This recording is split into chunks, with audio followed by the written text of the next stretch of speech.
4 নম্বর হলেন যে যাদের হজ কবুল আল্লাহ তাআলা করেছেন তার জন্য জাহান্নামকে দূরে সরিয়ে দিয়েছেন। হজ কবুল হয়ে গেলে আপনার জন্য আর জাহান্নামে জায়গা হবে না। নো, জাহান্নাম এখন আউট, কারণ আপনি হজ কবুল হয়েছে, আপনি এখন মেহমান হবেন জান্নাতের।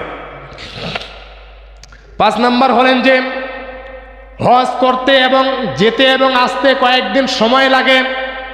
নবীজি বলেছেন যে মৃত্যুর যেহেতু কোনো গ্যারান্টি নাই, হজ করতে যেতে এবং আসার মাঝখানে যদি কোনো ব্যক্তি মারা যায়, মারা তো যেতেও পারে, মারা যায়, নবীজি বলেছেন কিয়ামত যতদিন হবে না তার কবরে কবুল হজের সওয়াব যেতেই থাকবে।